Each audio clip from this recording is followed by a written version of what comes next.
Pemirsa, ratusan mahasiswa Universitas Pancasila di Jagakarsa, Jakarta Selatan memblokade Jalan Raya Lenteng Agung.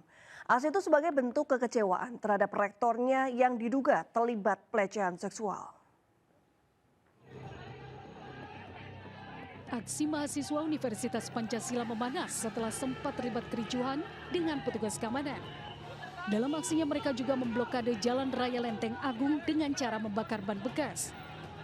Aksi ini merupakan simbol kekecewaan mahasiswa terhadap rektor dan menuntut keadilan untuk korban. Selain itu, aksi yang sebelumnya digelar di depan gedung rektorat akhirnya bergeser ke tengah jalan raya depan kampus.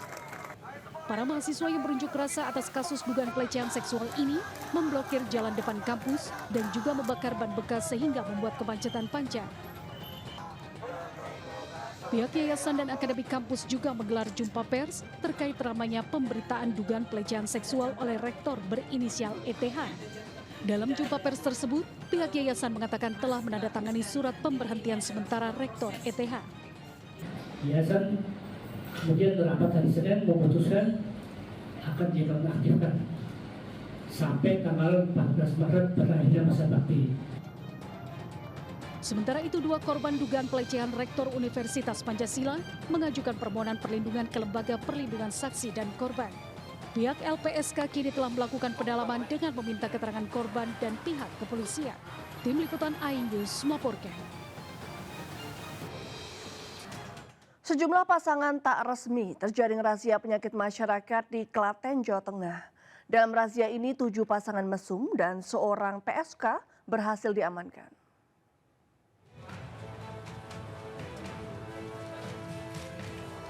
Jelang memasuki bulan Ramadan, razia pemberantasan penyakit masyarakat digelar di sekitaran wilayah wisata Candi Prambanan, Klaten, Jawa Tengah. Dua pasangan mesum yang baru saja check-in di hotel sempat mencoba kabur dengan menaiki sepeda motor. Namun usahanya sia-sia setelah petugas terlebih dahulu menangkapnya. Dalam razia yang menyasar ke sejumlah hotel, kelas melati dan warung remang-remang ini, petugas berhasil menangkap 7 pasangan mesum dan seorang PSK. Ketujuh pasangan tak resmi dilakukan pemeriksaan di kantor Satpol PP Pemkab Klaten dan diberikan sanksi wajib lapor selama 20 kali. Sedangkan seorang PSK yang terjaring akan dikirim ke panti sosial di Solo. Dari Klaten, Jawa Tengah, Saiful Effendi, iNews melaporkan. Pemirsa, masa aksi yang menamakan diri Gerakan Keadilan Rakyat melakukan aksi long march ke Bawaslu Jakarta.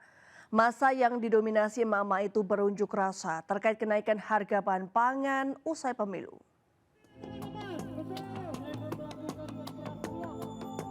Puluhan emak-emak berdasar ini mengikuti aksi long march menuju depan gedung Bawaslu Jakarta pada Selasa siang. Dalam aksinya mereka membawa spanduk bertuliskan pemilu banjir bansos, sembako jadi mahal, dan mengajak para ibu lainnya menuntut kenaikan harga bahan pokok. Akibat aksi ini sempat membuat arus jalan MH Tamrin macet dan sejumlah personel kepolisian pun dikerahkan untuk mengamankan masa aksi. Sangat banyak kecurangan yang terjadi, terutama penggunaan beras sebagai media untuk kampanye salah satu paslon, untuk memenangkan salah satu paslon. Kami datang untuk menunjukkan ketidakpercayaan kami pada Bawaslu, ketidakpercayaan kami pada pemilu. Jadi kami menolak hasil pemilu dan DPR harus membentuk hak angket untuk usut tuntas. Dan forensik IT di KPU itu dilacak semuanya, forensik digitalnya itu, ya kan, benar penghitungan suaranya. Karena pihak Bawaslu pernah ngomong, Sirekap itu hanya alat bantu, bukan tidak bisa menjadi ukuran untuk penghitungan suara. Tim Liputan iNews melapor. Sementara sejumlah orang yang mengatasnamakan Gerakan Umat Melawan Gaum Jawa Barat melakukan aksi unjuk rasa di KPU Jawa Barat Jalan Garut, Kota Bandung. Dalam aksinya para pengunjuk rasa menuntut pihak KPU berlaku jujur dan adil serta tidak berlaku curang.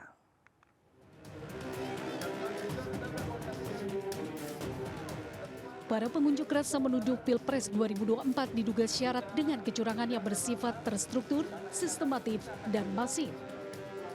Menurut massa, rekayasa dimulai dari putusan MK yang meloloskan Gibran menjadi Cawapres. Hal ini menjadi penyakit bangsa dan awal dari kekacauan Pilpres 2024. Mereka juga menuduh keterlibatan kejahatan KPU dan KPUD dalam kecurangan adalah data pemilih yang tak lengkap sesuai EKTP. Penempatan server di luar negeri melalui Alibaba Cloud milik perusahaan Cina adalah pelanggaran undang-undang tentang perlindungan data pribadi. Menanggapi hal tersebut, KPU Jawa Barat menyebut jika saat ini rekapitulasi suara di KPU sangat terbuka. Untuk itu, KPU membantah semua tuduhan yang disampaikan para pengunjuk rasa. Hari ini akses informasi dari KPU sudah sangat terbuka ya. Bahkan untuk rekapitulasi juga semua terbuka. Kalaupun tidak masuk ke dalam arena yang terbatas ketika rekapitulasi, karena memang harus dibatasin, itu semua bisa melihat di media sosial. Bahkan kita perintahkan kepada teman-teman ketika rekapitulasi di tingkatan kecamatan ataupun kabupaten, mereka melakukan live. Ada live YouTube, live media sosial, sehingga semua masyarakat juga bisa mengakses. Setelah menerima audiens dari pihak KPU Jawa Barat, massa membubarkan diri. Dari Bandung, Jawa Barat, Ervan David, iNews melaporkan. Pemirsa, minat warga Jakarta yang ingin melakukan perjalanan mudik menggunakan moda transportasi kereta api sangat tinggi. Terbukti sebanyak 247.000 tiket kereta api mudik lebaran untuk keberangkatan H-10 hingga H+2 melalui stasiun Gambir dan Pasar Senen Jakarta telah ludes terjual.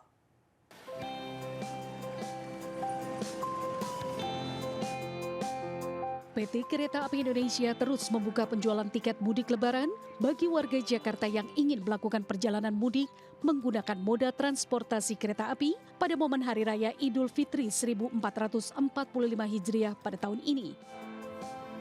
Pemesanan tiket bisa dilakukan secara online lewat aplikasi Akses by KAI atau seluruh channel resmi penjualan tiket KAI. PT KAI menyediakan 679.140 tempat duduk untuk keberangkatan H-10 hingga H+10 Lebaran atau periode 31 Maret sampai dengan 21 April. Sementara jumlah tiket yang telah terjual untuk keberangkatan H-10 hingga H+2 Lebaran atau tanggal 31 Maret hingga 11 April 2024 mencapai 247.000 tiket. Dari data pemesan tiket masa angkutan pra-lebaran, mayoritas pemesan dilakukan untuk jadwal keberangkatan H-6 sampai H-1 Lebaran atau tanggal 4 April hingga 10 April 2024. Sampai dengan saat ini untuk jadwal keberangkatan 22 hari pra-lebaran hingga pasca lebaran, yakni pada tanggal 31 Maret sampai dengan tanggal 21 April 2024 atau H-10 sampai dengan H+10 terdapat ketersediaan tempat duduk sekitar 679.140 seat. Selama periode mudik lebaran, total perjalanan kereta jarak jauh mencapai 1.190 perjalanan dengan rata-rata per hari sebanyak 54 perjalanan dari stasiun Gambir dan Pasar Senen. Dari Jakarta, Raniston Sanjaya, iNews melaporkan.